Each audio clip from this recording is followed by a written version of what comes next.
Hey everyone, I'm Megyn Kelly. Welcome to the Megyn Kelly Show and happy Friday. The anti-Israel and in some cases anti-American campus protests that began a few weeks ago have continued as finals and graduation approaches. It's happening in big cities like New York, but also throughout the country.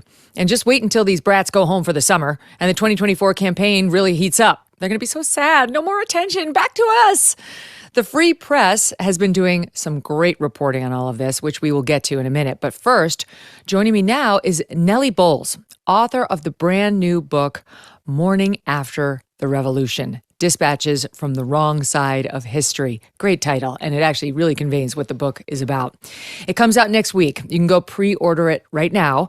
Nellie is also a reporter with the Free Press and the head of strategy for the Upstart Media Company, which was founded by our pal, Bari Weiss. Happens to be the wife of our guest today. She's going to be joining us in a minute, too.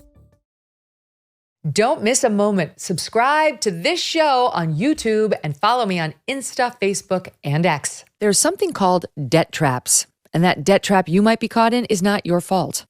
You didn't cause inflation or set gas prices or make credit card companies jack up their interest rates. The thing is, that debt trap can destroy your life if you don't get out now. That's why I want to tell you about Done with Debt. Done with Debt has debt relief strategists who can stand between you and your bill collectors. Then they negotiate a plan to get you out of debt permanently without bankruptcy and without taking out loans. But listen, some of these strategies are time sensitive, so contact Done with Debt and see if they can help with a free consultation. Share what you're dealing with, and they could explain a strategy to erase your debt faster and easier than you ever thought possible. Go to donewithdebt.com, donewithdebt.com, donewithdebt.com. Nellie, welcome back to the show. It's a pleasure to be here. It's a pleasure to be here in person. I know. So fun. I came out here for the Mr. Burcham premiere, and now I'm spanning it into 2 days of shows. That's so fun. We'll stay in LA. It's a good town. I don't understand what you and Barry are doing in LA. Like, why? I don't get it. Everybody who's not a far lefty seems to have moved to Texas or Tennessee. I'm long on California. I think there's problems here. There's issues. I write about some of those in the book. But I think to give up on California, I mean, it's like to cede the most beautiful land in America. That is it's true. To cede all this ground. No way. This is stunning. Just driving around, once you get past all the homeless people in the tents, you just think, why doesn't everybody live here? And then the next thought is, don't ever let your children to come here. Otherwise, they'll never leave. Like, I need them to be East Coasters. But it is gorgeous. And I would say it's better than the lifestyle of Manhattan. Like when we were living in the Upper West Side and the stress of 2020 and all the intensity of the New York media world was happening, getting out of that scrum. I mean, California, for all of its eccentric politics, it's also just like politics are not like the center of your life here, or the media world's not the center of the universe here in a way that's very relaxing. What is that like? Walk me through that. It's wonderful. What happens at dinner? We just cook. We hang out. We've got a deck. We talk about other things. There. Yeah. You and Barry don't talk about other things, but when you have guests over, yeah, we have other conversations, all sorts of stuff. Do you have to know about Hollywood? Is it one of those things where like, no, and it's great that we don't. We're sort of on the outside of that too. So it's all just sort of light. They still like you even though you can't do anything for them? Well, maybe as like entertainment, as sort of their local entertainers who are here, and we bring like a headline or two along with us and like talk about a news story and then move on to, I don't know, Botox anecdotes. Yeah, okay, I'm into that too. See, I can not that I've had any, but I'm thinking it's probably soon time. I can span both worlds, so I might be able to last for a week out here. All right, so why did you write the book? Wow, it's a good question. I wrote it because I had been a reporter at the Times, and I'd been a features reporter who'd been given a lot of autonomy to write features, and then 2020 came, and there were all these amazing stories, and the world was kind of spinning into this wildness, into what you could describe as insanity, but it was definitely a revolution. And I wanted to cover it.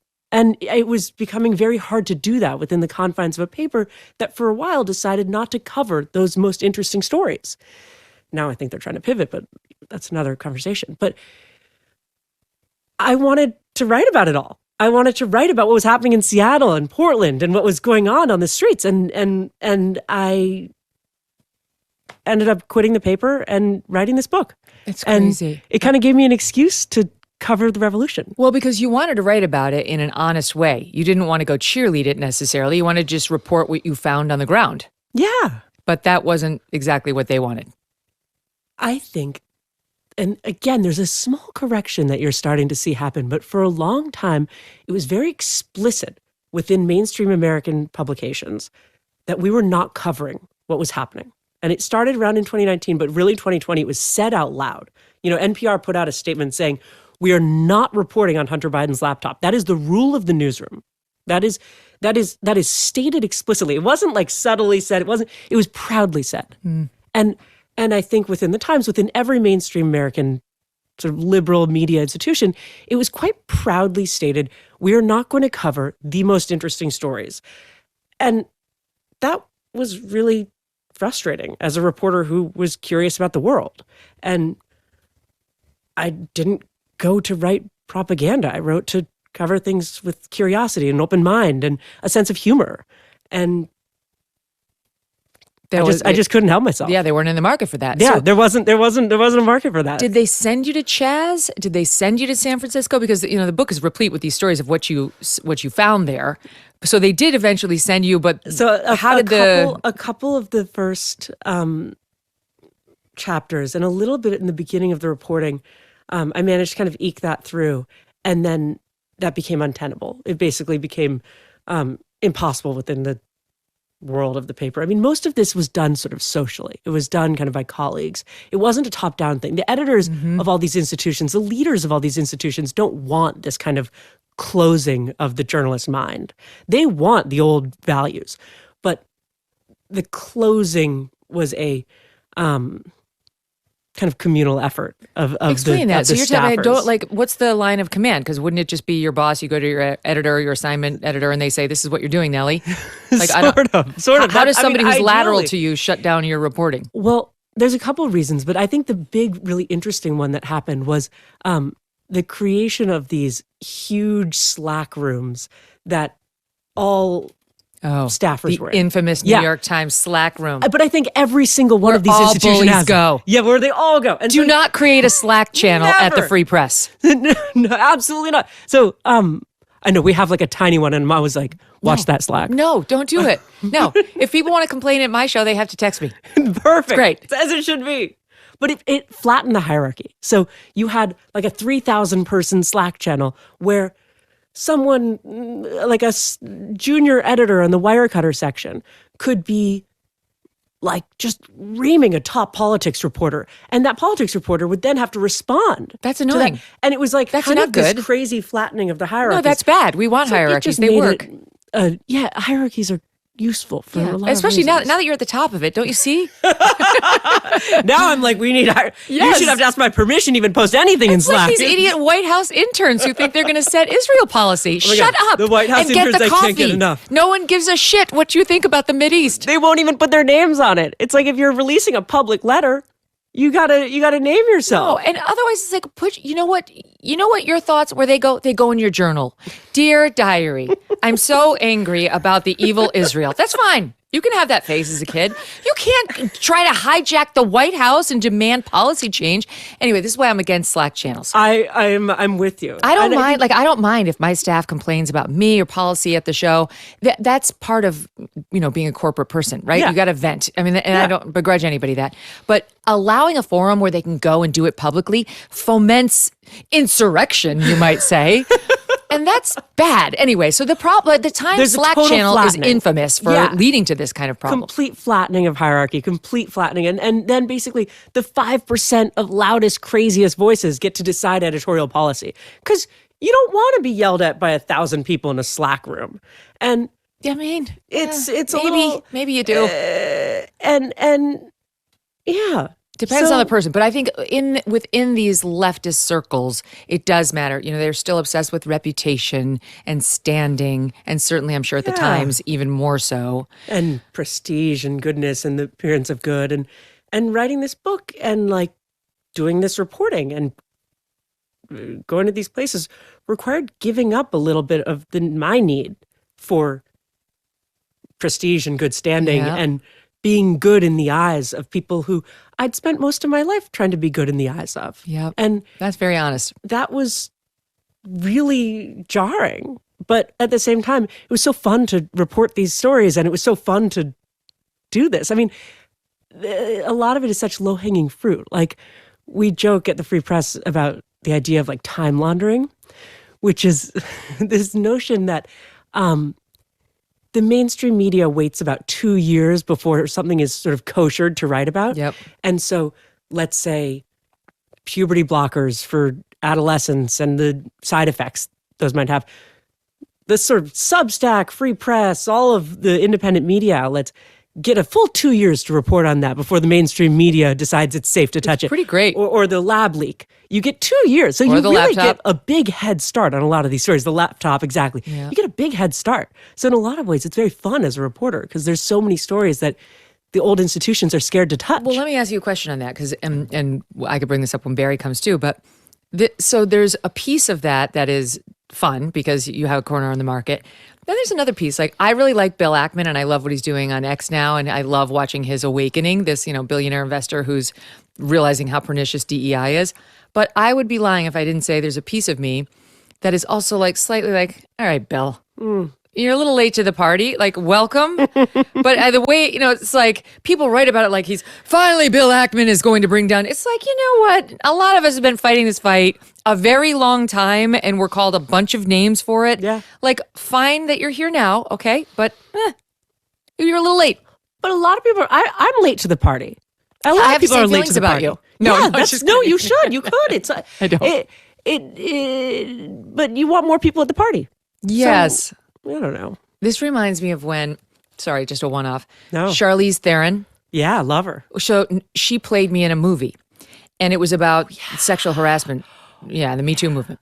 And when she went on her media tour to promote the movie, people said to her something about like, well, Megyn Kelly wasn't first. She had been harassed by him years earlier, and she didn't come out with it until years later. And she had the nerve to say, Megyn Kelly was late to the party. No question. Bitch, you weren't even at the party. You never fucking came forward with any allegations. I'm sure you were harassed, but you're too pussyfooted to say anything about it. So take a seat, all right? I don't want to hear about the fucking, but there was no party before Fox News and then the New York Times exposing Harvey Weinstein. So I was like so pissed about it. So I have like some tolerance for people like you who are legitimately on the other side of just liberalism and like sort of with those people and of those beliefs, who then were open-minded enough to see, wait a minute, I have questions. Wait, I may not be on the factual side of this particular issue. And I have that same tolerance for Bill Ackman. I just don't like the lionization of people like Bill, because it's like... No, of course. Of course. Yeah. And I mean, it's fair. But at the same time, like I think of it in terms of like seeing evidence and responding to evidence. Like, I was always lockstep in being a sort of good progressive in the good progressive movement.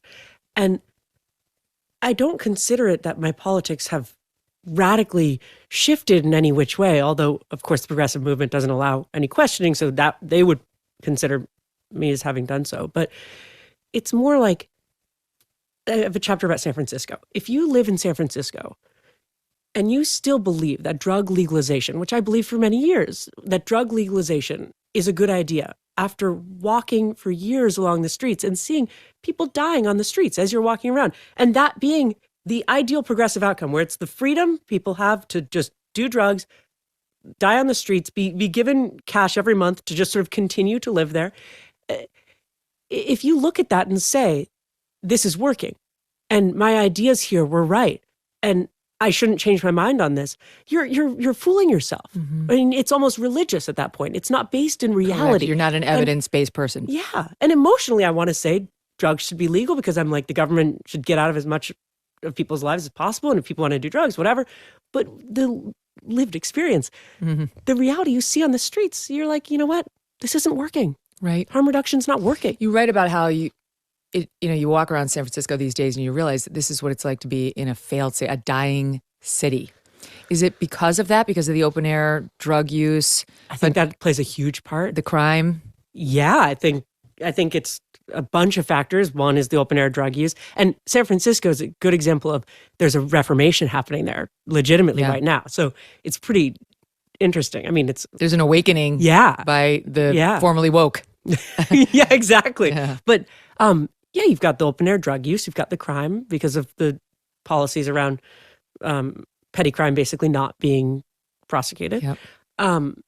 You have the destruction of the public school system through basically the belief system that any standardized testing is white supremacy, and any, let's say, accelerated math. This is the thing that really lit the city on fire.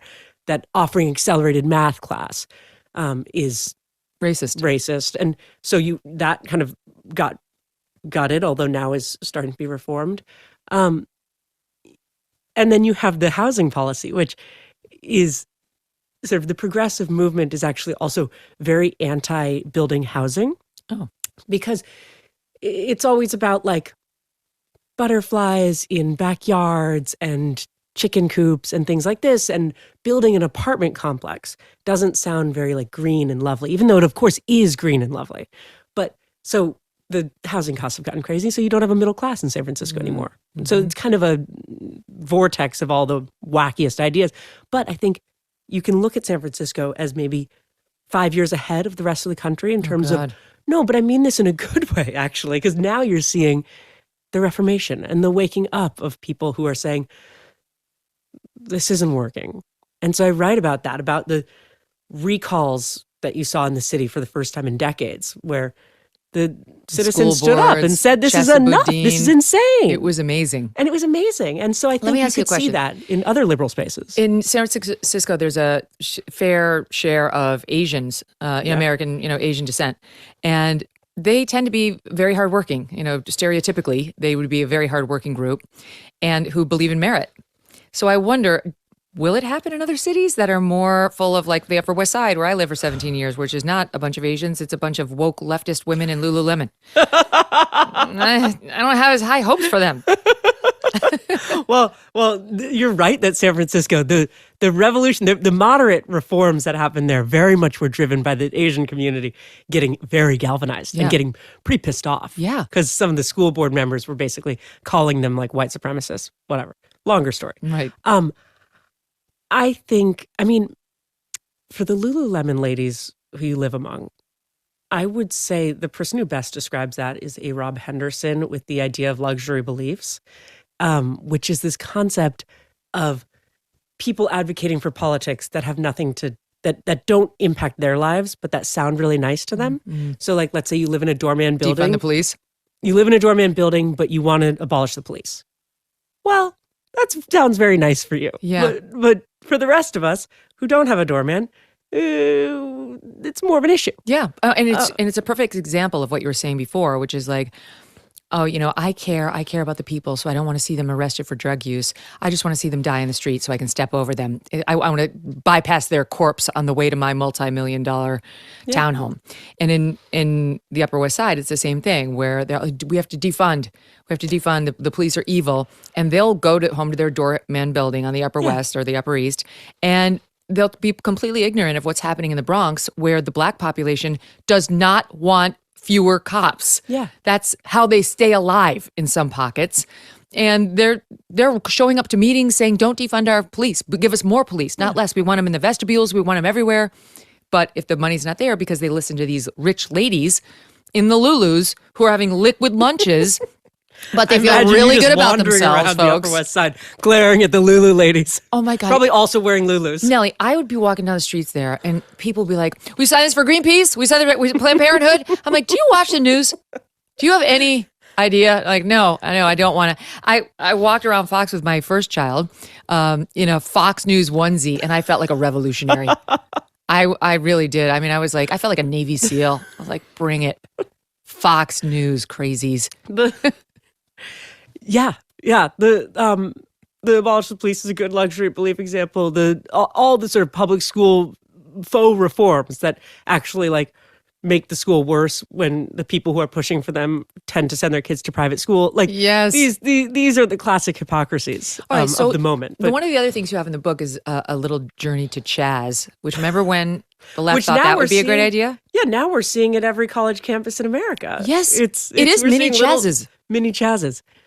No one's been shot so far, but if this is allowed to continue. No, they're just doing hunger strikes and complaining a lot about missing lunch and the Did you see, like, there's been a couple of sound bites of these students saying, they're checking our vitals regularly. Oh my God. I know, I just saw it. I shouldn't be laughing. In 2 minutes, you could have Chipotle here. Just stop it. Oh, we have it. Oh, okay, let's play that one.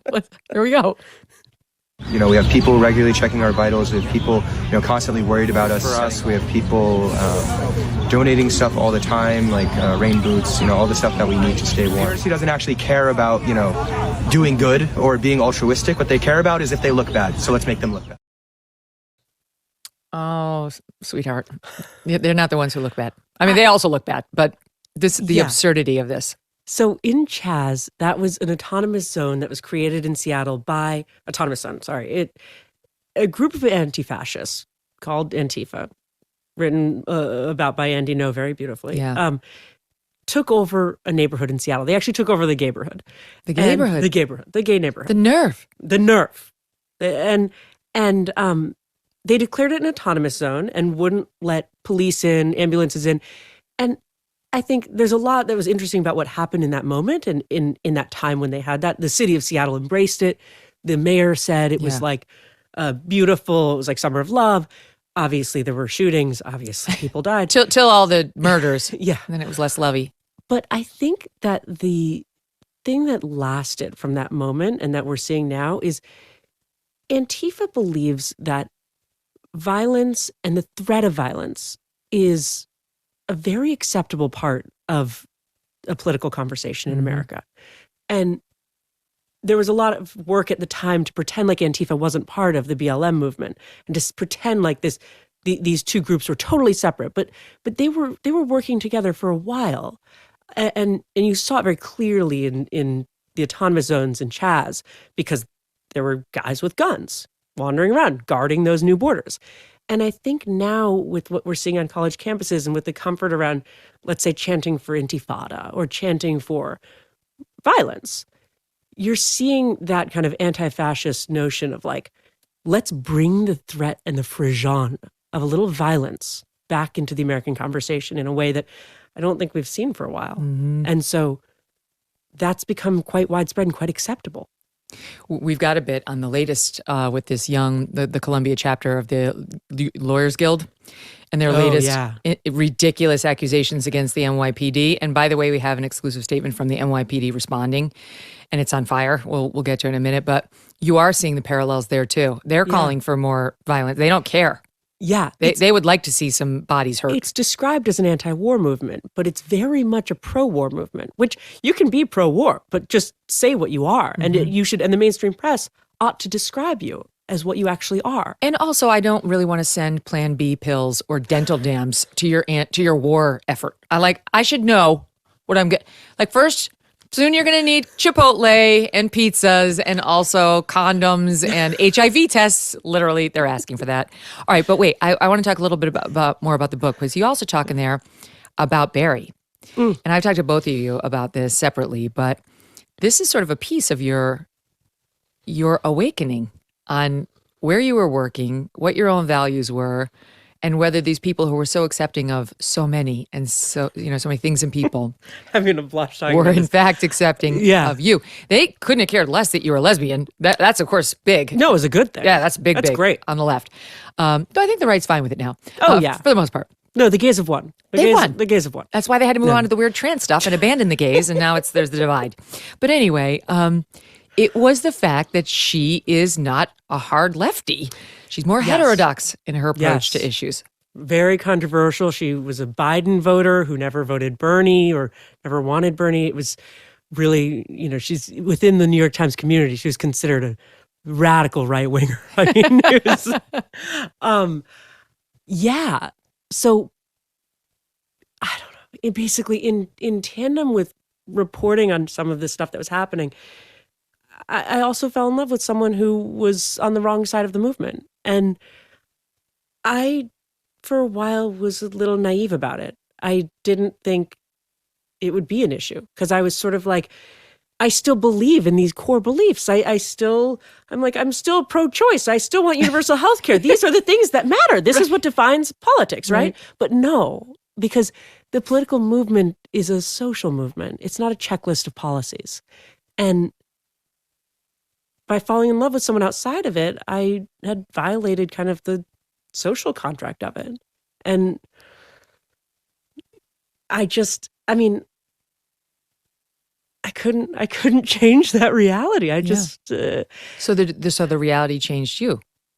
Yeah, a little bit. I think it just was a wake-up call for me to realize that pleasing this movement and pleasing this really increasingly tight, increasingly strict group was not going to make for a happy life. And it was a impossible ask of myself and a miserable ask of myself to squelch curiosity as a reporter, and then to not love someone who was just a fraction of the way politically different from this movement. It seemed ridiculous, and I just couldn't go along with it. And yeah, then I ended up marrying her. So I don't know. It all kind of worked out in the end. So did people fall away? Oh, yeah. People who surprised you? Yeah, of course. Of course. I mean, I would, yeah. Yeah. I'm just wondering if you have, because of course I've been through controversies in my own past. And for me, when the people fall away, you don't realize it immediately. It's like, some of them told me right away. oh, they did? Okay. Yeah, in my case, it was like several months went by or a year or two, and I'm like, oh, whatever happened to that person? And then you realize, oh, yeah, fuck them. The main thing where there was no I was never canceled. I don't have like a sob story to tell. Like, I feel very empowered by my life. And even leaving the Times, I left, and then Bear had started an amazing, at the time, very little newsletter, and I joined, and it was growing. And so like, things didn't feel, I don't feel like I'm like here with my violin, but there was the one moment when there was a real sort of fracture was when everyone on staff at the Times was supposed to tweet about this one young editor who had somehow contributed to the Tom Cotton op-ed that ended up getting all, the opinion editor fired and all of this. And we were all supposed to tweet that this op-ed puts our Black colleagues in danger. And basically, we were all supposed to kind of join a call to get this young guy fired. Is this the guy who wrote the piece coming out with how they made him choose the starburst? Exactly. Yeah, okay. And I just wouldn't send the tweet. What's his name? Adam Rubenstein. He's amazing. He's Yeah, fabulous. yeah. Okay. I just couldn't send the tweet. I couldn't do it. I just didn't want to cancel him. And I had been part of canceling people before, so I wasn't opposed to the idea. But I just couldn't do it. I was too weak, I think. I was too soft at that point. whatever the word, maybe too strong. And by not doing that, then I got people in my life wrote me basically saying, by not doing this, you are endorsing violence against Black people. Oh my Lord. And yeah, no, seriously, I'm dead serious. I'm dead serious. And so I write about it and I write about it in I think the last chapter. And yeah, I mean, at a certain point, you just, no, anything I say, I make myself sound like too like heroic in this. I'm not. What? Say what you're going to say. No, just the audience will decide if you're a hero. Most of the book is not flattering of me. I think, and I think rightly so. I'm implicated in a lot of it. But at a certain point, you have to say, like, enough is enough, and I'm not just going to go along with what my friends are doing, even if I really love these people, because it's a frenzy. And that year and those 2 years, and I think what we're seeing right now is a frenzy. It's not reasonable. It's not rational. It's lying about what it is. It's lying about what its intentions are. And you just have to take a breath and step It's out of very it. Salem witch trial-y, where we're just being told over and over again, this one's a witch and this one's a witch. Yeah. And the mob is following, ready to stone her to death or burn her to death. And then there are a few fallouts who are like, I know. maybe she just really likes the moon. I'm not sure. She makes fire with like sticks. That's not a thing. It's fine. But it's good. I mean, net, I think you're right. It's good. Again, I want the audience to know the name of the book is Morning After the Revolution. That's a good name. I hope you're right that the revolution has kind of closed to the point where we are the morning after. I know you're the morning after. Well, I would say that the revolution, like the intensity, the loudness, the city's burning part has passed largely. Although let's see what these college kids do. But I don't think they're going to Or it's on pause. But it's only because it's now in the institution so fully, it doesn't need to be so loud. So you don't need to scream so loud. If to be hired at a university, you have to write a DEI statement, and that actually is the only criteria that's considered for the first. They just stopped that at MIT. It's starting to be slowed down, but it's these things completely imbued themselves within institutions to an extent where you didn't need protesters. When you have like Raytheon doing Robin DiAngelo inspired trainings, Oh my God. you don't need to be breaking the windows You won. anymore. You won. So it won. And I think quite fully. And one thing I try to do in the book is to write about the movement from the movement's perspective and to help explain why it won. Because you can't just say, oh, it's dumb, oh, it's bad. Because that doesn't explain why it won. It won the day. And so, yeah, I try to wrestle with that and help explain part of the appeal of it. I just think it's so fragile, though, because have you really won when what you've really done is force the hostages to their knees with a gun to their head? And so making a smart move of like, okay, I'm either going to die or I have to get to my knees right now and say the words. Most human beings would comply. But have you really won when it's not willing? Their hearts aren't in it. Your hostages are doing what you've told them to, but they're not really on your side. Does anyone really think Raytheon cares about DEI or making people issue these statements? I believe the universities are in.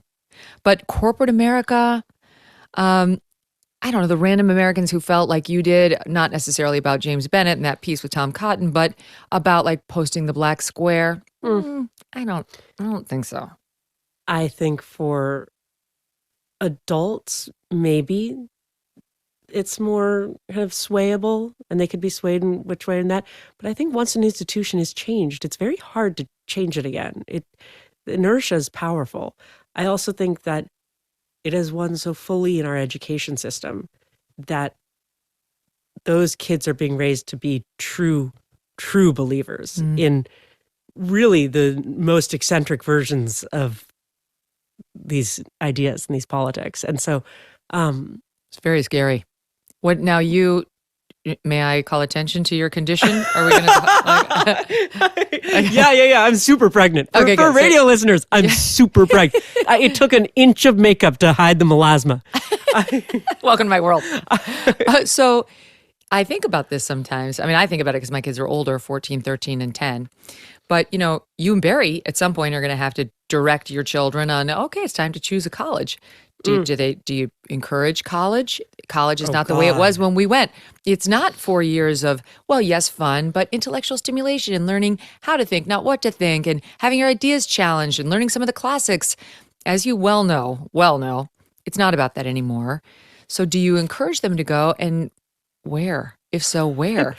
Well, given that we have some time, I think that by the time this one is 18, there should be new institutions. I mean, one of the things that has happened with the kind of collapse of the old institutions and with the hollowing out of our old media empires and whatnot is that there's been a blossoming of new stuff and cool new stuff. That's obviously we see it at the Free Press with the growth of a little newsletter into a media company. But I think you're going to start seeing it in higher ed. You're going to start seeing it in a lot of places in American life where just new things are going to be built to stand up some of those old values. So I'm hopeful that one of those will be great around then. Yeah. I have less time than you do. I don't know. But I'm really, like, I look at it all the time because I think there's no way our eldest she has such a beautiful mind. Yeah. And there's no way I'm going to let one of these institutions start to corrupt it, even though he's been inoculated. He knows. I can imagine. Yeah, but no way. Why would I put this beautiful person in their clutches? I just won't. And so millions of Americans feel as I do. And we are going to find other institutions, whether it's non-college or it's a different institution that I look at the University of Florida run by Ben Sass, which just seems like it's on a great course. But there are a lot of universities that are stepping up. And I think those really might be the future recruiting centers very much for the biggest and most successful companies in America. Prestige is a thing that can be lost. And I think we'll see that. And I think we're starting to see that. Not to say that Harvard's going to be a name that never means anything, but it will be a name that means something different. Yeah. And it already is. And that's okay. And if I ran the University of Chicago, I would make clear there are 0 race-based admissions. You get no extra points for being, and not just race, but for being a woman, for being trans, for being Black, for being Hispanic. 0, none. Not in our hiring of professors and not in our admissions for students. And then if I were a young Black or lesbian or woman, whatever, somebody in any protected group, I would make sure I got in there. And then I would run around the country saying, I went to the University of Chicago. That's where I graduated from. And you know what that means. yeah. I didn't get the plus. I got in based on my own merit. We're putting people in minority groups in this impossible situation now where if they are completely talented and qualified to get into a Harvard or Yale or Stanford on the merits and would have gotten in had they not checked any box, they'll always be looked at like you did. I know how you got in there, right? You're not a white man. We're completely undermining them. And there's a huge selection of folks in those categories who don't give a shit. They're like, fine, just give me the fancy degree and then I'll work it. And then I'll work all these same advantages, racial, demographic, gender, at my next job too. I'll get my straight A's at Harvard because that's what they give. And then I'll parlay that into medical school. They've intentionally turned into pass-fail institutions. And now I'll do it in medical school. The average GPAs now. But that's for all kids. And then when I kill some people out as a doctor, I'll just claim you're a racist for saying it was my incompetence. This is the game right now. It's insane. All right, stand by. We're going to take a pause. Don't forget to order the book, okay? It's called Morning After the Revolution. A lot of deep thinking in there, and it's kind of interesting, right, to see the process of the light bulb coming on. A lot of Americans have been through this exact same journey over the past few years. I think you'll find it very enriching. Morning After the Revolution by Nellie Bowles, and Nellie's wife, Bari Weiss, is up next. Don't go away. Do you owe back taxes? Pandemic relief is now over. Along with hiring thousands of new agents and field officers, the IRS has kicked off 2024 by sending over 5 million pay-up letters to those who have unfiled tax returns or balances owed. Don't waive your rights and speak with them on your own. Tax Network USA, a trusted tax relief firm, has saved over $1 billion in back taxes for their clients, and they can help you secure the best deal possible. Whether you owe $10,000 or $10 million, they can help you. Whether it's business or personal taxes, even if you have the means to pay or if you're on a fixed income, they can help finally resolve your tax burdens once and for all. Call 1-800-245-6000 for a private free consultation or visit tnusa.com/Megyn. Back with me now, Nellie Bowles, and joining the two of us, Bari Weiss, founder, CEO, and editor of The Free Press, and the host of Honestly with Bari Weiss, a great podcast. Welcome. Hello. I'm so excited. How'd she do? She did well, didn't she? She did great. I get so nervous. She gets nervous. She can roar like a dragon. Oh, okay. I roared plenty.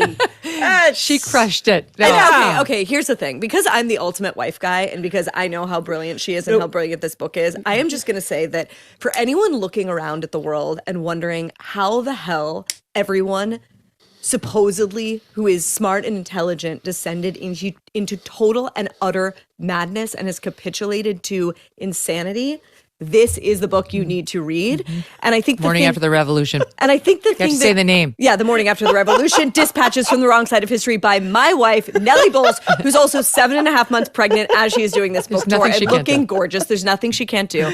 And I think the thing that came through and is maybe kind of still evolving is like she was part of it just naturally. Like she's a San Francisco lesbian. So like those were the waters she was swimming in. At the New York Times, my God. But I think one of trifecta. I think one of the things that's really unique about this book is how vulnerable it is. I don't think you're going to find, there's a lot of excellent reporting out there from a lot of our friends, Megyn, on what's going on and how it all came to this. There's not a lot of voices out there who are like, I saw it from the inside.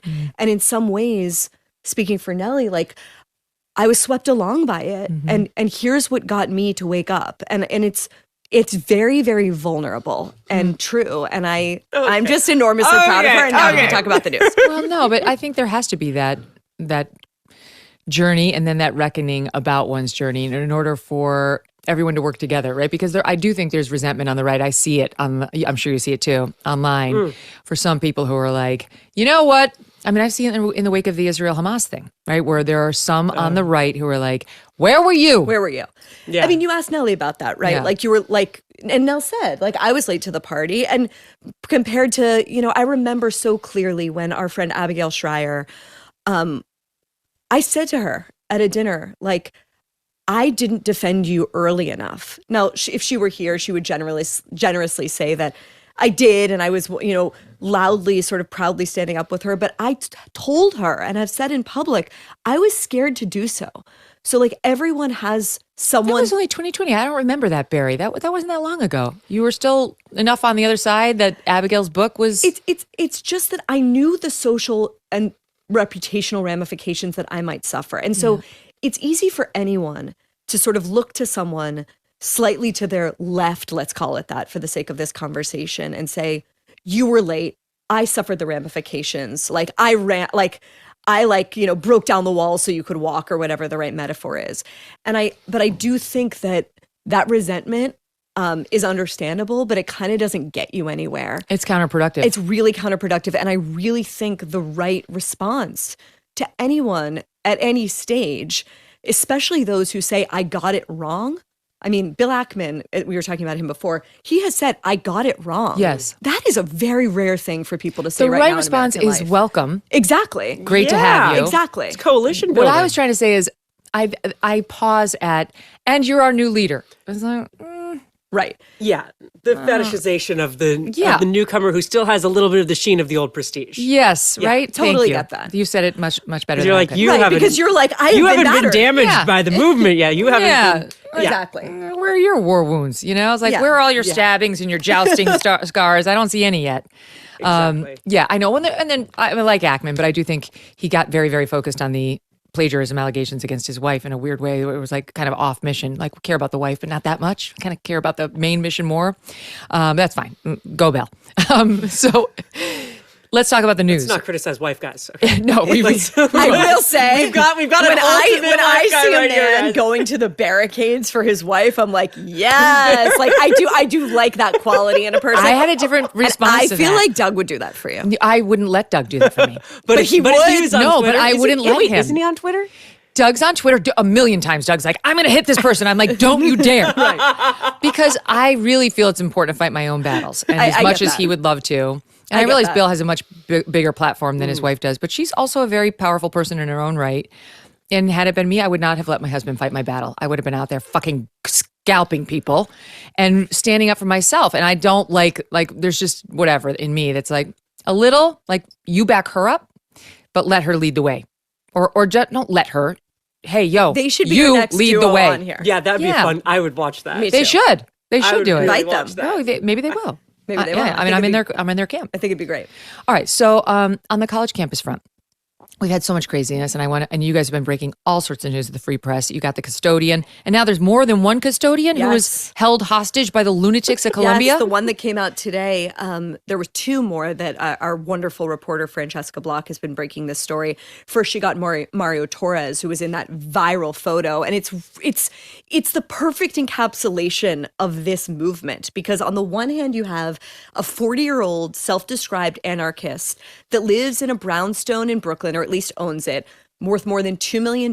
His parents own one worth more than $3 million, up against a custodian who has two children, aged 5 and 7, and the average janitor at Columbia, or average facilities worker, makes $19 an hour.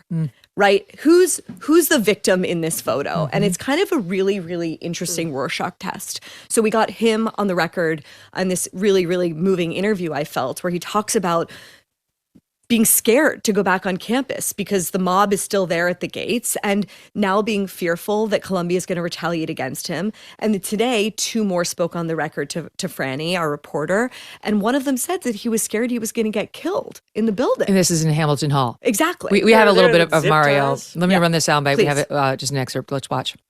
I was on the 3rd floor. Initially, I thought it was about five or six students, and I was just trying to kick them out. When I look back, they just multiplied. They came from, both sides of the staircases. They came through the elevators, and they were just rushing. You see people with bags with duct tape and zip ties, and then they put tables and chairs to block it. Like, they stuffed that elevator. I was freaking out. How was I going to get out? Through the window?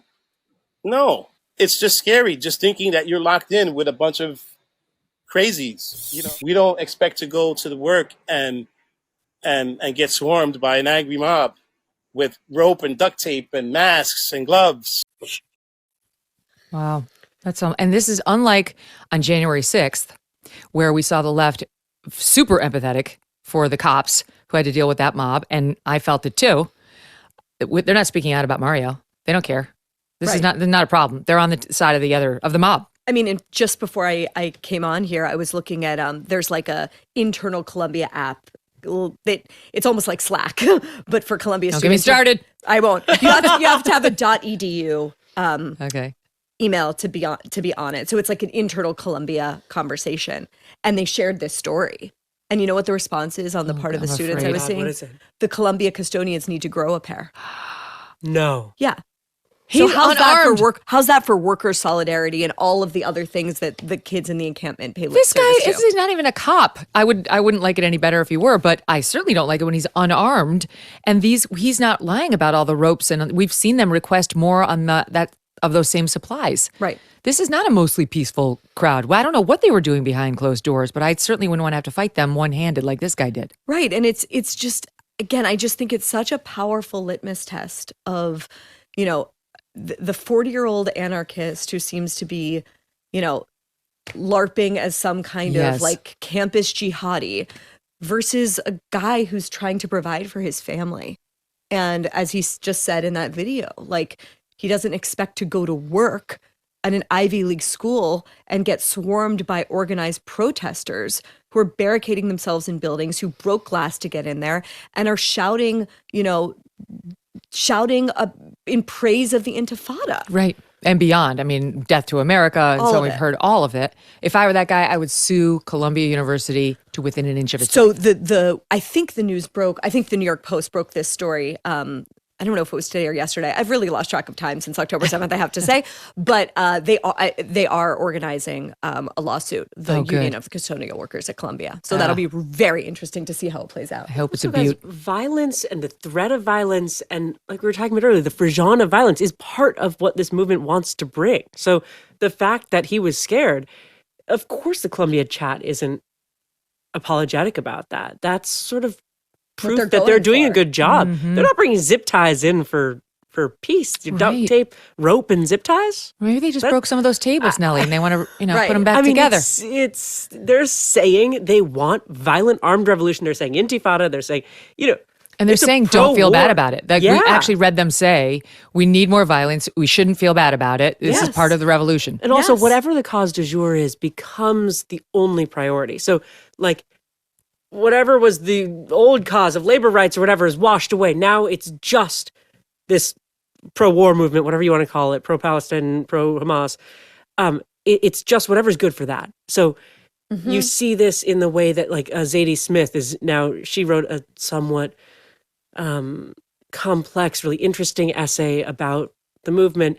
And she's had been sort of celebrated on the left as an amazing writer, Black woman, like kind of held up as an aspirational figure.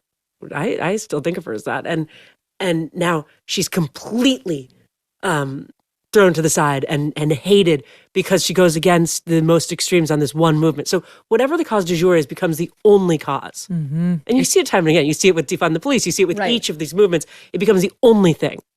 I think the other thing that's really important to pay attention to is just this kind of breathtaking double standard, right? When we see the people marching in Charlottesville with tiki torches, shouting, "Jews will not replace us." Everyone respectable, everyone in intelligent society in the chattering class says, take them seriously. Take what they say seriously. And by the way, I agree with that. We should take them seriously.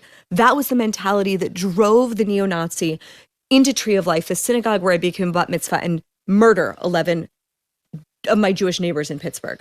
But by the exact same logic, take what these young revolutionaries, I don't know what else to call them, are saying seriously. They are saying globalize the Intifada. You know what's hard about it is there's so much video of them being absolutely pathetic. You know, I mean, truly, like the guy with the midriff exposed the other day and his little, of course, as Joseph Massey called him, Osama non-binary. Right. Like, I mean, it's hard to feel threatened by that. Well, when they're doing like their interpretive dancing and talking about their gluten-free bread and like how they need their melatonin gummings. Yes. But there is and let's just say, let's call it 80% of the people that are going along with it are there for the vibes. They're there for the fun. They're there to like sleep in a tent one night and go along with the cause. Selma envy. For sure. But for the hardcore group, and I include a lot of professors in this group that are shouting from the river to the sea, that are shouting, globalize the Intifada. What do they think Intifada means? I lived in Israel in 2002 during the Intifada. I know what that means. Yeah. That's not vibes. No, I remember watching Jennifer Griffin reporting from Israel through all of that. It was terrifying. She was there with her flak helmet on and the flak jacket, and the reports were more and more dire by the day. It's just, they have no knowledge of the history. Honest, it's like they're calling for war. But some of the people who repeat that slogan are clueless. Strong. But there are, what did you say? Mid-drift guy looked very strong. No, he did not. That guy That could is fight. your compromised state of pregnancy talking. You would be an easy target at the moment. I wouldn't want to take him on. Osama non-binary is not going to hurt anyone. He is the one who's going to get hurt as soon as he gets home to his friends in Palestine and Hamas. Some people, I agree with you, Megyn, just to give them the benefit of the doubt. Some people are saying it in the same way that they said every other thing, other current thing. For sure. They have the best slogans ever. Let's be real. But some of the people saying it know exactly what they mean. And there is no foreign word in Jews go back to Poland or you're all inbred. Those are some of the things that Colombia... Death to the Jews seems on the nose. We don't need a debate about what that means, right? That means what it means. And somehow there is an unbelievable pass being given to the students saying those things as if they are righteous. When, if you said them about, I'll give you just one example, because I really, like, this example killed me. Do you remember in 2021, there was a Native American student at Yale named Trent Colbert, who invited his fellow students to a Constitution Day bash in his trap house, okay? This was his sin.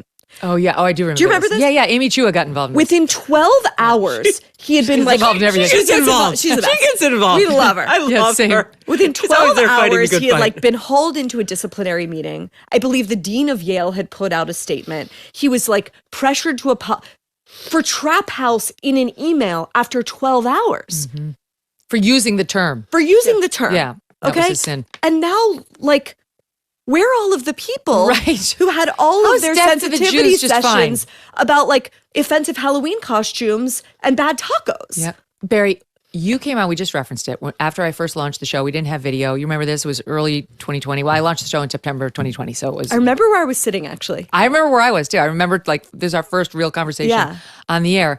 And you said, we talked about anti-Semitism back then. And you said, and I've quoted you many times on it, Jews don't count. We don't, quote, rate. We're not factored in. And I know you fought very hard and continue to right now, saying the solution is not to make us part of your DEI crowd. No. We don't want into your weird little cult. We want you to just recognize when we actually are being threatened and not to be excluded because we don't count. That's It's right. been very obvious for the past 6 months. Yes. I mean, to me, it's really simple. Like the radical proposition of America and the thing that has allowed for the Jewish community to flourish in this country, unlike we have in any other diaspora in all of history, is because of the things that are found in the Constitution and the Bill of Rights. And the solution is not for Jews at this moment to argue for a slightly better status Right. in this new caste system, really. Ideological caste system in which victimhood points get you more status and frankly more protection. It's to go back to a world in which we follow the law, in which the law and social mores, frankly, it's especially when you think about these campuses, the codes of conduct are enforced equally and not less so for Jews as they are in this moment. And to get back to a world, frankly, in which we judge people based on their individual merit and not based on whether or not they're part of a particular group or not. I'll give you just one example that like really brought this home for me. Abigail Schreier wrote about it brilliantly in our pages, which was, one of the leaders of the encampment at Columbia, Kamani James is his name, 4 months ago, took part in a disciplinary hearing at we Columbia showed a SOT in of which this. he said, in which he openly You're lucky. fantasized, You're you're lucky. lucky I'm not going out and murdering Zionists. Okay? You're lucky I'm not going and murdering Zionists, which is, with rare exception, basically a synonym for Jew. And the mask is falling more and more every day. Nothing happened to this student Right. until it went viral. Right? The Because he school, posted it, because he was proud of he it. was proud of it. Like the school itself didn't Yeah. do anything about it. Now imagine if someone had- Until and then they did. Then it was Right. like a slap on the wrist. He hasn't been expelled. But it only happened because it went public. So you have a bureaucracy right now at one of the most prestigious schools in the country, supposedly, where a student is saying that to the administration of the university and nothing is happening. That's an enormous problem. I do feel like, not the Jewish students who are there, I feel for what they're going through, but I do feel like their parents, I hope, are having a big wake up call right now because it was a dumb, dumb thing to send your child to Columbia. It was. If you were anything other than a member of one of these groups or hard left or weird, you knew what you were going to get. As weird people. No. We're not weird, we're weird. Okay, I'm sorry. You saw my bit. Why are they all so unattractive? They're either unattractive or they're dumb. I'm sorry. I don't make the rules. I just report on what I see. But if you are one of these families that's in any way normal and you're sending your kid to Columbia, even within the past 4 years, you knew what you were getting. They're insane there. Or Berkeley. Don't go there. But let's steelman it, right? Why are they doing it? Because they want the prestige of a Columbia degree. That's right.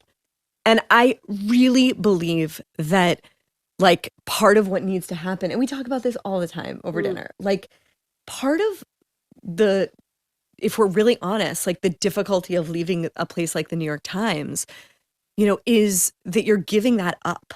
Okay. You're giving up at least in our circles, the cool thing to say at the dinner party. Totally get it. Right? You're giving up being with the beautiful people and at the right party. David Zweig has talked about that too. Beautiful people, I'm not sure. No, you're right. The New York Times beautiful is not. people are They're here on my side. We're looking definitely in Florida at state school. Okay, fair they're enough. way hotter. But the giving up the yes. prestige is really hard. Yes. Yeah. It's like breaking an addiction. Mm-hmm. And it's absolutely incumbent, though, upon anyone who wants to, I'll say it, save the country to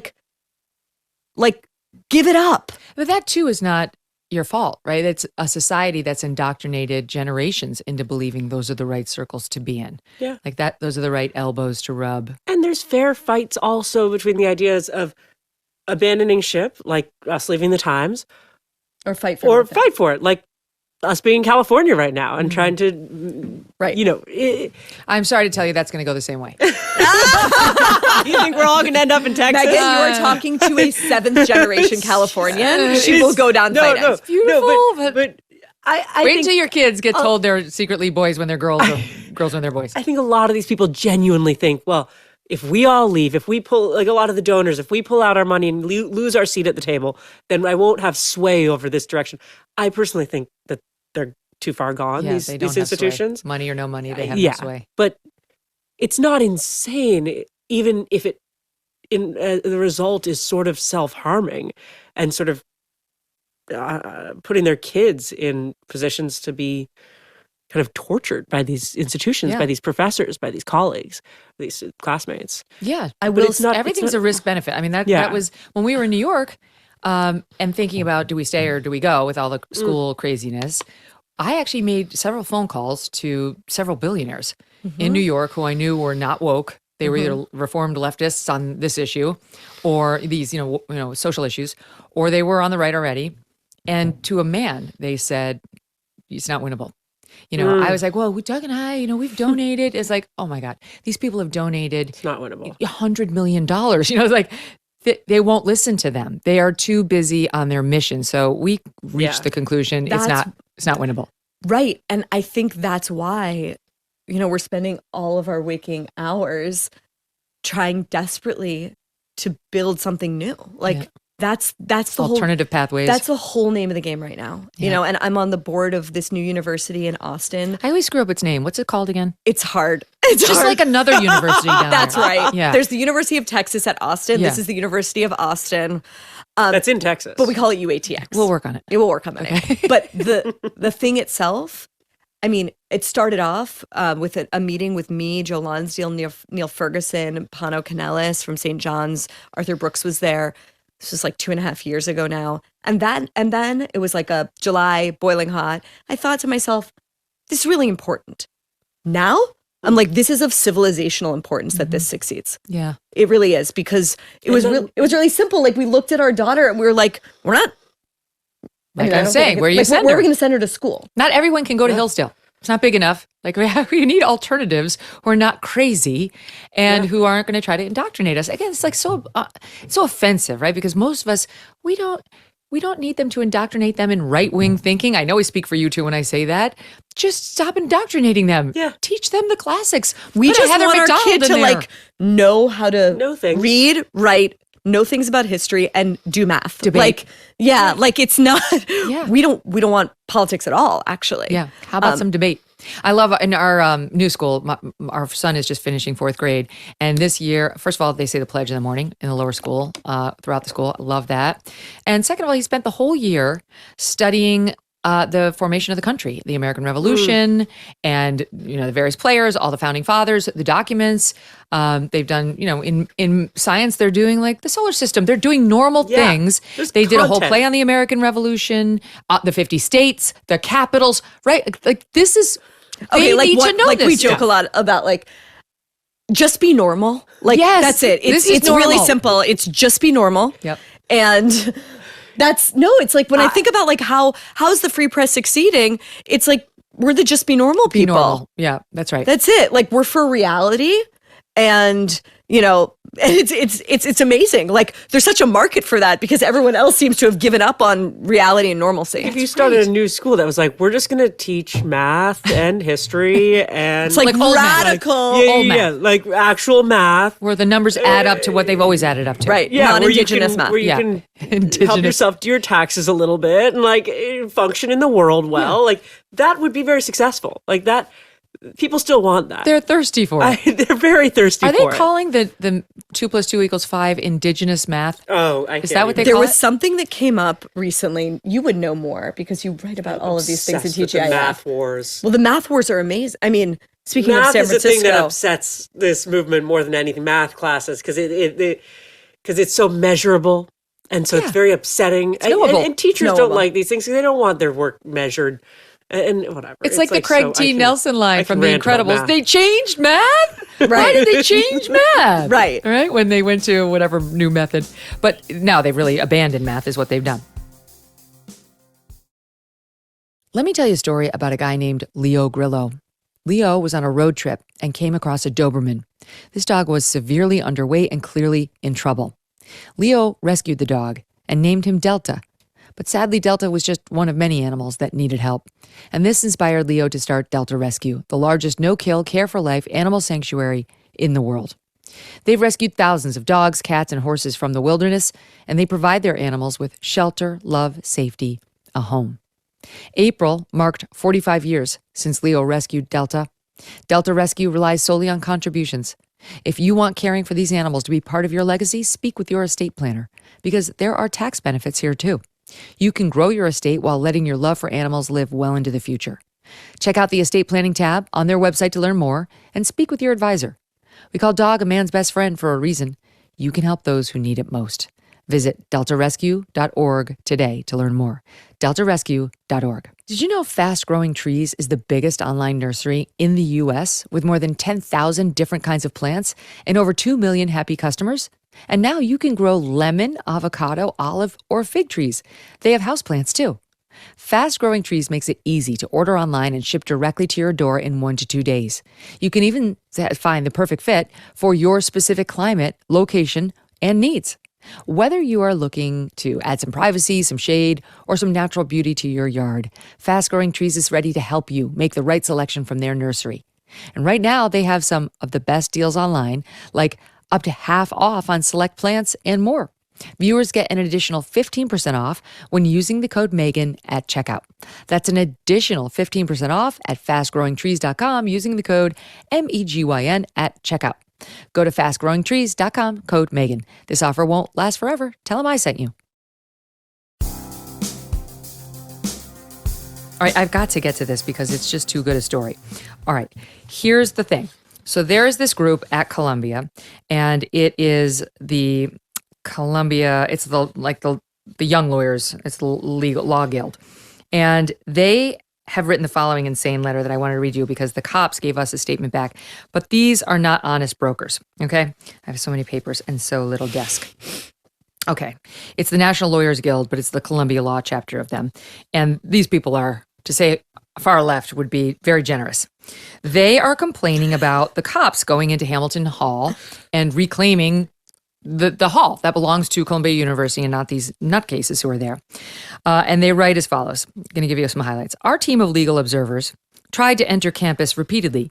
We remain stuck outside, facing a wall of riot police, unable to bear witness to the violence that was about to unfold. Hello, that's the situation of Jews on the campus of Columbia, not of your weird lawyer guild people.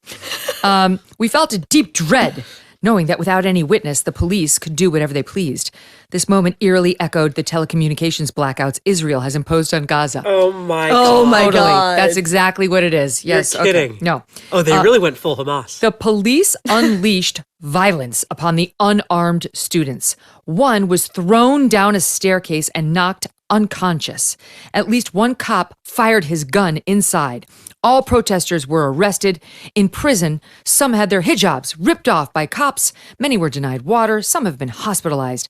The letter goes after the trope of the outside agitator, calling it beyond tired. I'm going to get to the NYPD's response. To law professors. Tenured Columbia law professors enjoy some of the greatest job security in the world. Their response has been overwhelming, deafening silence. To those professors, you have forfeited the respect of your students. Denounce your virulently genocidal colleagues. Do something. They go on to say, on the safety of Jews. You guys are the problem, in case you haven't been told. Oh, we know. You're the problem. Okay. We have repeated to the point of exhaustion that the protection of Jewish students and faculty is a dangerous, flimsy pretext for Columbia's violence. Any Jew speaking out against genocide, Israel, or the U.S. war machine is not safe. To Jewish students, faculty, and trustees blocking divestment and urging the violent crackdowns on campus, you threaten everyone's safety. Yet you continue to claim to speak for all Jews. Keep our names out your damn mouths. It says that? They didn't say damn. Yeah, it does say keep our names out of your mouths. No Jew is safe until everyone is safe, and no Jew is free until Palestine is free. These people are off their rocker. These are not I hadn't read that before. It's crazy. And so the NYPD decided to respond to this, giving us an exclusive statement. All right, hold on. It's very long and we're going to post it, but I'll read you the highlights. Let's discuss the facts. The allegations outlined by this Columbia Law student group are scurrilous, deceitful, and have absolutely no basis in reality. The writers are in league with the unruly mob that broke into Hamilton Hall, doing all the bad things. The protesters illegally locked themselves inside, securing the doors with clamps, heavy-duty bike locks, chains. They disabled interior surveillance cameras so that their criminality could not be documented. I'm just giving you highlights here. Every police officer on the scene that night had a working body-worn camera, and everything was recorded. Also recorded, a protester dramatically rolling himself down the wide front steps. His flop of a performance was worth, at a minimum, a yellow card from a professional soccer referee, or at most a gold statue from the Academy of Motion Picture Arts and Sciences. At the end of the night, no injuries had been seen or reported. What we learned a long time ago is that reversing the roles between offender and victim is a tactic often employed by professional demonstrators and their sympathizers, the same method exploited by sex offenders and perpetrators of domestic violence. It is an insidious form of psychological manipulation, gaslighting. And one plain fact remains. Those arrested at Hamilton Hall were not victims. And despite their urgent imploring to the contrary, they never will be. Boom, NYPD. That's the way it's done. How great is the NYPD? And then they say, keep our names out your mouth. Can you believe that? That letter is bone chilling. That letter. Go back to the letter for a second. The letter's long. The letter says that no Jew, I just want to make sure I understand it. Yeah. That unless you were a Jew that denounces Israel, you will not be safe? Yes, But correct. no Jew is safe until Palestine is safe, or until Palestine is free? Also that. Yes, hold on. I'm pulling it back up. So many It's just papers. so unbelievable. So many papers You know and it's so not little good when you're desks. starting a sentence, no Jew is safe. Just stop what you're writing. They're exhausted of saying that the protection of Jewish students and faculty is a dangerous, flimsy pretext for Columbia's violence. Columbia is now committing the violence. Any Jew speaking out against genocide, Israel, or the U.S. war machine is not safe, because they're saying all the Jews are on our side, is what they're saying. If you're a Jew, like Jewish Voices for Peace, which we all know is not really Jewish nor for peace, that those people are not safe because, of the man. To the Jewish students, faculty, and trustees blocking divestment and urging the violent crackdowns, you threaten everyone's safety. So if you don't want to divest, This is the predicate to violence. if you want to end the crackdown, if you want to end the campus encampments, then you threaten everyone's safety. Exactly. That's what they say. This is what's so important here, is they are saying that by being yourself, in other words, the fundamental part of 95, let's even be conservative, 90% of Jews' identity, which is a connection to forgetting the two-state solution, forgetting all the modern politics. Jewish identity is fundamentally tied to the land of Israel. That's basic. Anyone that denies that is a historical revisionist. We could have another 2 hours about all of that. They're basically saying that unless you cut off an absolutely essential part of your religious, ethnic, peoplehood identity, you yourself are a threat to humanity and to peace. Haven't we heard that? Haven't we heard that before? Mm-hmm. I mean, the historical echo of this is just, it's just so scary to hear that in 2024, because it's just a predicate to violence. They're justifying their revolutionary violence by saying that in order to stop this thing that we have declared a genocide, which is actually a just war that was started by Hamas, the way that we solve that problem and make the world safe is by essentially a modern forcible conversion of Jews out of Zionism. And so the very same bargain that was put to Jews in other times and places, right, where back then there was no state of Israel. So it was, hey, you want to remain a Jew and safe in the Soviet Union? No problem. We're a communist society. You have to renounce God and your religiosity. Now it's, you want to be safe and be a Jew in progressive 21st century America? No problem. You just have to denounce the state of Israel. That's right. It's the exact same bargain again. It's just the terms of it are different. All right, so let me add this. The original post from the Columbia Group was first reported, as far as we know, by National Review, Bucky Fellow, National Review's Buckley Fellow, Zach Kessel. That's how we found it. Like to give credit to the He's news very sources. Yeah. So where does this go, you guys? I mean, we're going to go into the summer. Where does it go now? The summer's coming. They have to get off campus, and Summers are usually when things quiet down, and you're joking, right? We got a DNC coming up. Yeah. So where does it go? Because it doesn't look like Israel's exactly ending things soon, right? With Rafah happening, although hopefully that will lead to an end. And I don't know. I feel I'm a little worried because I've seen the polls. I realize America is still overwhelmingly pro-Israel, and I'm not asking you how the war ends, but I do feel like there's a real risk on the right too. Oh yeah. Of this whole thing, and I include what's happening on the campuses and the anti-Semitism, looking like Ukraine. Like, we're done. We're not really into it. It's not our problem. I'm a little worried. Well, I know you're worried too. That vibe already exists strongly in major precincts of the online right, which basically goes from a sort of like neutral isolationist position to a out and out sort of very old school anti-Semitic position that is now like masks have fully come off on a lot of these people. Not hard to find online at all. Right. And they're talking openly about, the Jews killing Jesus. I mean, like the oldest tropes in the world. Really over that. Well, we're really fighting over Jesus now. Yeah, that's as if they're finally coming to realize that Jews do not believe Jesus is Christ. We know. But Megyn, explain a little bit more what you mean about how, like, draw that out for us of like how it will look like Ukraine.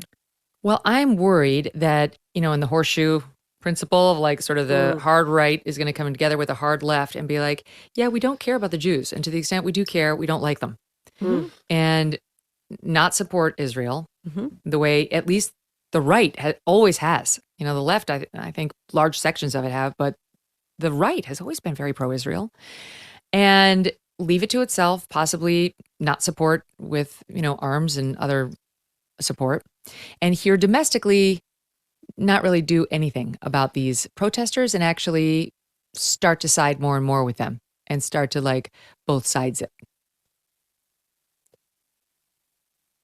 Yeah, I think that is probably what's going to happen. I think that's already happening.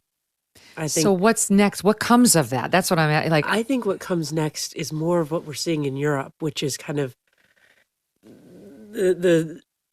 a full movement to overthrow local governance. I mean, I think we'll see some of these folks become elected officials. We'll see the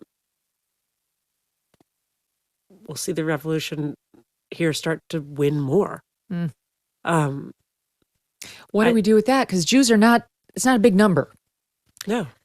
And I think the threat of violence is going to continue and grow. Like, I don't feel super optimistic about this topic right now. I wish I could like be like the counter to you guys on this. I don't feel super optimistic. And I think now it's kind of latching into a broader movement to hate America, to overthrow America. You're seeing a lot of that rhetoric become part of it, that Gaza's lighting the fire to overthrow the empire, and the empire being American empire. And I take that as a serious part of the aspiration here, to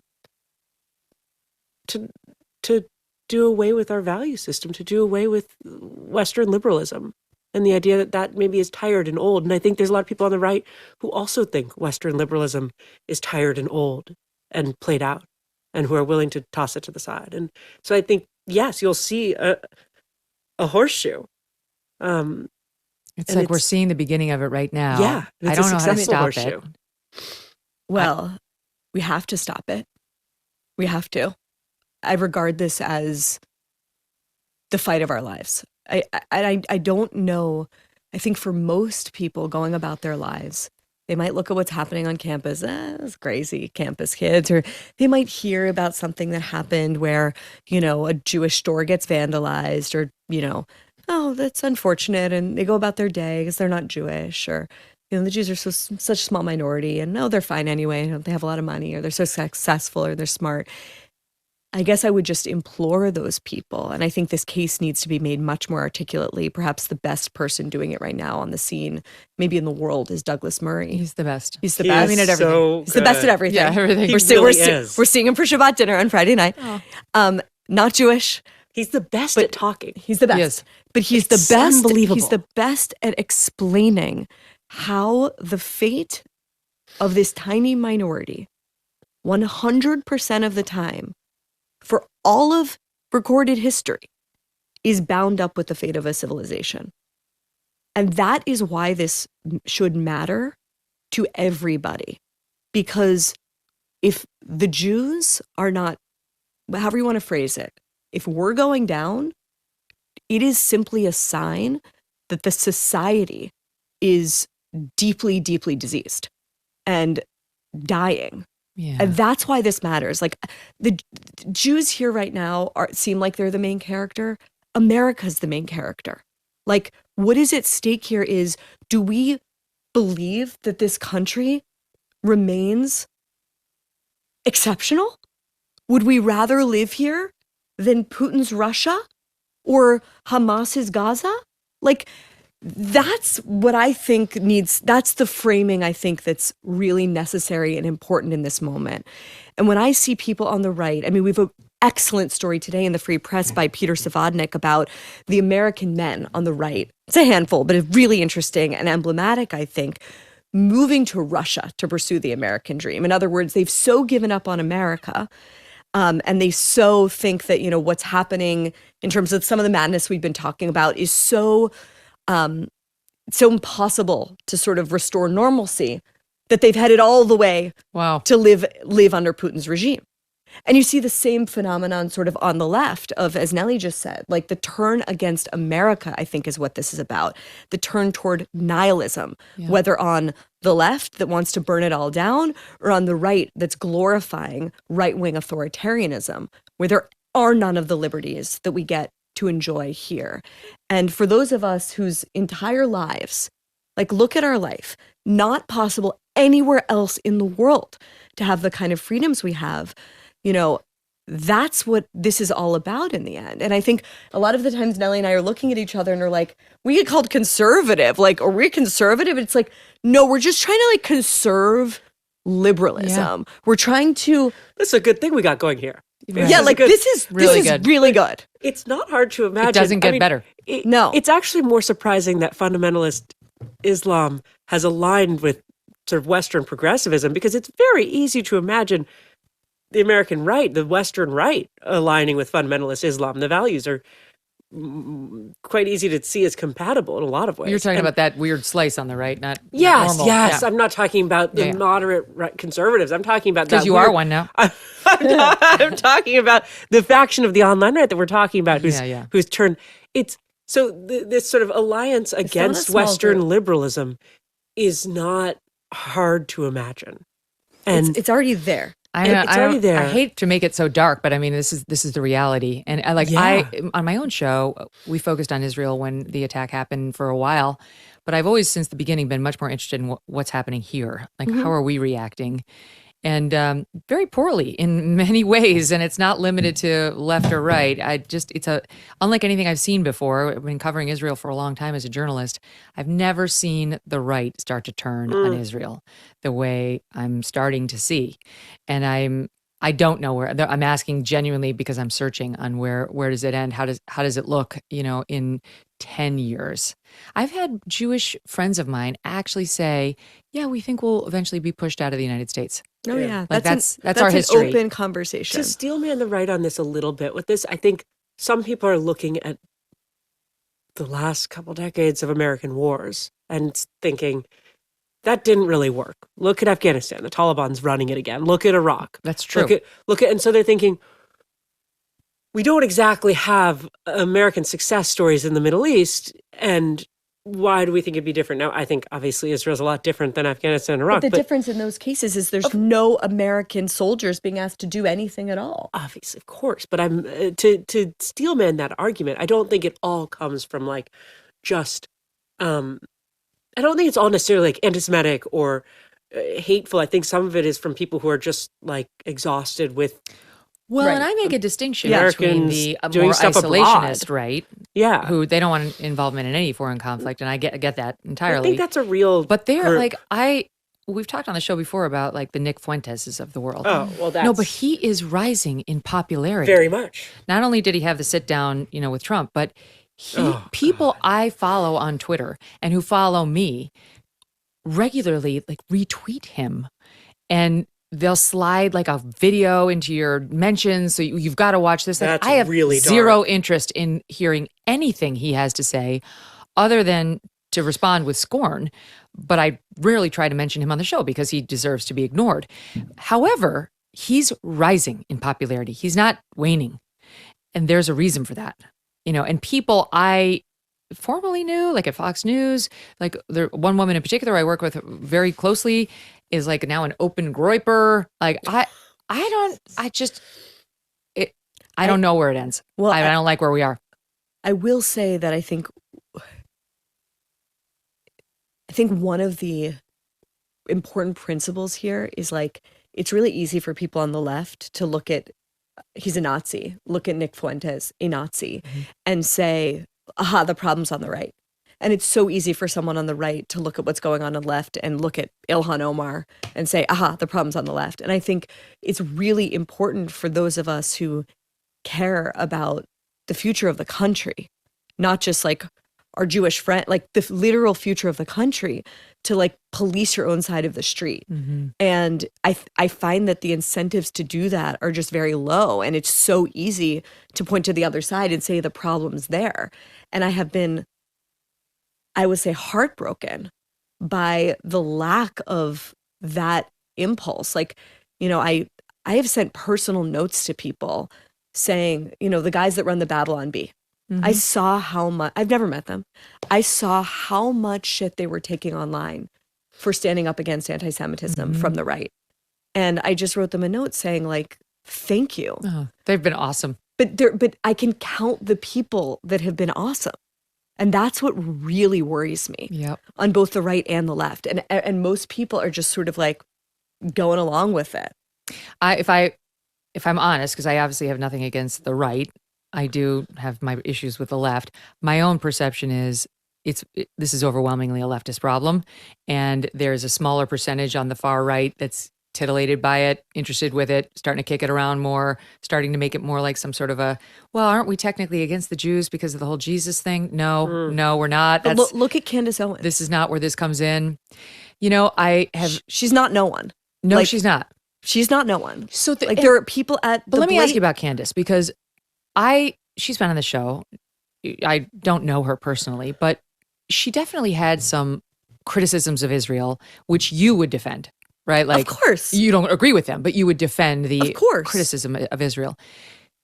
So I actually went and looked, like, what are the specific tweets? And there was that one where she clicked the tweet on like drinking Jewish blood, right? I was like, okay, that's what got her in all the trouble. It's one of the things. But that was the biggest thing. And I was like, oh, that's bad. But then when I looked at it more, she seemed to be defending herself, saying that wasn't what I was liking. I was liking the fact that this guy was defending me on a previous argument that didn't get circulated. I didn't take a deep dive into it. I just think I want the bar to be high before we dismiss somebody as an anti-Semite. Here's what I'll say. I think there is a 100% correlation, pretty much, between people that seem to be, or minds that seem to be vulnerable to conspiracy-minded thinking, and the line between that and open anti-Semitism. And sometimes that path takes a while to get to, but it always gets there. That is so interesting, Barry. You're not wrong about that. That's those two things do tend to go hand in hand. There's a reason for that. It's because anti-Semitism is the oldest conspiracy in the world. And Like the cabal of powerful Jews controlling everything. sure, and now it's, the Jewish state instead of the Jew themselves standing in for that exact same thing. But it's, if you are openly talking about how is her name Brigitte Macron? Yeah. Yeah. How Brigitte Macron is a man. Okay. Okay. I'm like, okay, it'll be, I don't know when it will get there. So those are the indicators to you that someone's going down that line. Alex Jones is a great example, right? I don't think My old pal. I've never met Alex Jones. Don't watch him that much, but notice some things he's been saying recently.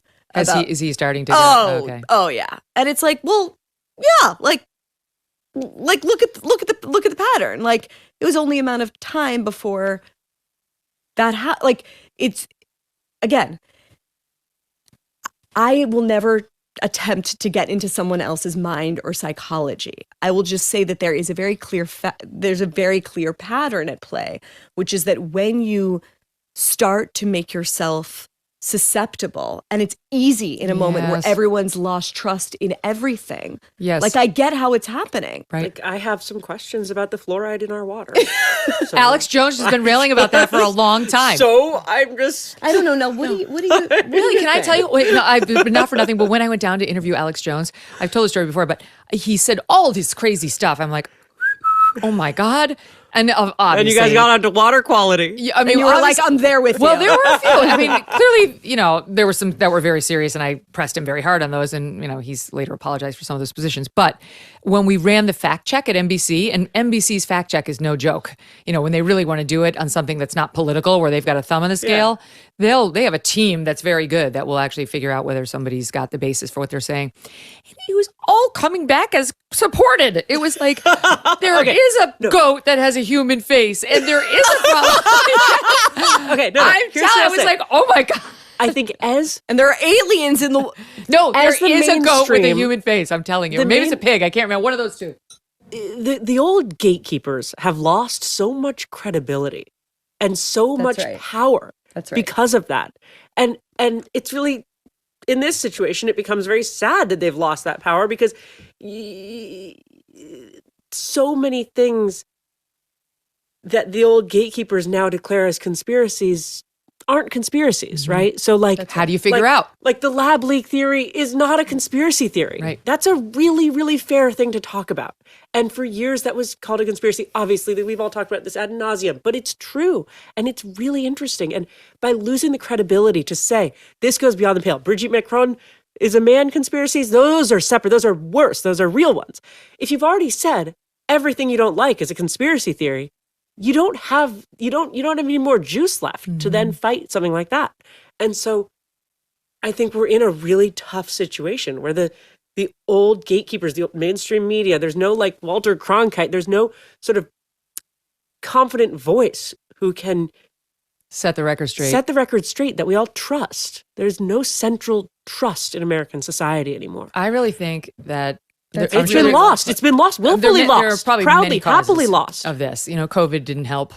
People locked inside in small, isolated pockets of America and just spending hours on the internet. That's not a healthy thing. But I do, at its core, blame the collapse of the media for most of this. Yeah. Yes, it was important to have an Uncle Walter. And it's not to say he shared the politics of most people over on my side of the aisle, but he played it straight. And there were we tried, could go back and pick apart his coverage for sure. Yeah. But it was important to have a news media that in general was earnest in its effort to chase facts instead of agendas. That's gone. It's gone. And people don't know where to turn.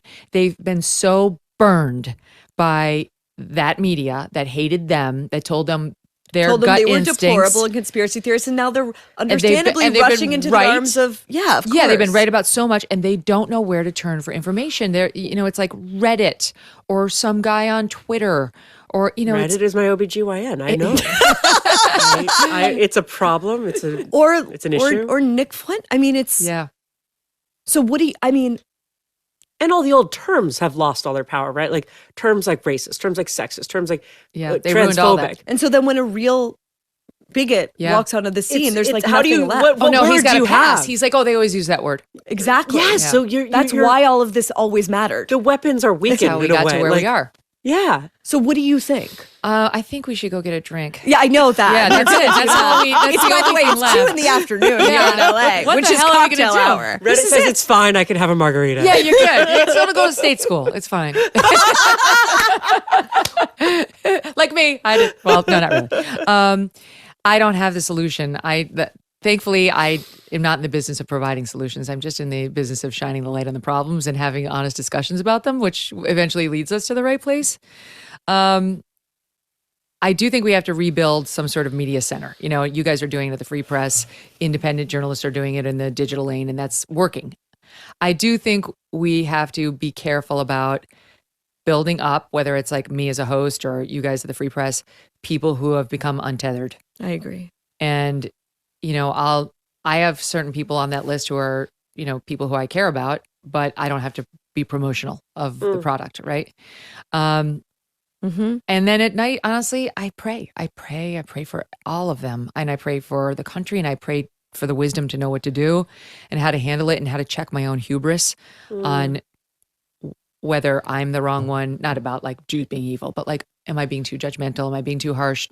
Let me listen to their arguments. Don't come into it as a know-it-all, thinking you are better or you know better. Like, hear them out. Have a kindness and a generosity of heart, which is number one if you want to convince somebody to come over to your side anyway, right? Like, whether they're right or I'm right, I'm not going to get them if I'm the right one by being nasty to them and judgmental of them. I am sometimes. I'm not perfect at this.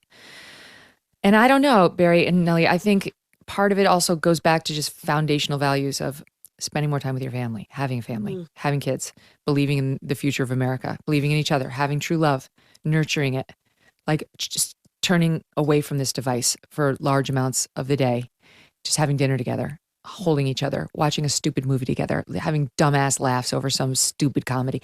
I think those things are really important, and they're integral to fixing everything. We have some dinners. Yes, good. Who's the chef? It's not Bear's Bari. the chef. No, she not. is. She's a really good chef. I'm like a line cook. I'm sorry, but I'm God is a fair breakfast. God, and he wouldn't give her that many gifts. No. She's really good. I mean, I'm going to be on. honest. Her sister Susie's My better. sister's. I love Susie Weiss. Susie unreal. Weiss is She's the the best greatest. She chef could in the actually family. she's like a professional. She's chef. really good. I But need to Bear's talk to her very more. good. I'm good. There's nothing those Weiss parents didn't give you. No, that's not true at all. Are you That's kidding? I amazing. see a number and my mind goes blank. I do our She does home all of her economics. Yeah, everything. Our home economics. 100% of it. I don't even know how to log on to our bank. I keep our house. No, she really doesn't. It's ripe for fraud. No, yeah, don't say that. I agree. Yeah, God. I agree with everything you just said, and I don't know. Having kids, I think, has clarified everything for us. Yeah. Yeah. I do Everything. think, you know how these far leftists are like, no kids, we're going to save the environment. Part of the problem. You were at a dinner party where literally. Oh God. Well, yeah, this is very common. I mean, it's not just one. This is a very common idea. Yeah. That we shouldn't have kids, that it's irresponsible. It's irresponsible. The argument goes for the child, like you're putting a child into a worse world because it's a very pessimistic worldview, and it's irresponsible in terms of the environment. That one kid is, X number of carbon units, and Well, you're doing the That's right certainly thing. how we look at our daughter. We need to have more children. If I were a younger woman, I'd be doing what we were doing right now. I wish Doug and I could have had 5 or 6, but 3 is a good. You did a good contribution. Time stops for 3 no is woman. very For good. no woman's ovaries. It's been a pleasure. Let me hold up the book. Oh. Hand it to me. That's the money shot, baby. Morning after the revolution. And the revolution is ongoing. Please join our side and help. It's by Nellie Bowles. Well worth your time. And it's available for pre-order right now. Go get your copy today. Have a great weekend, and we'll see you guys Monday.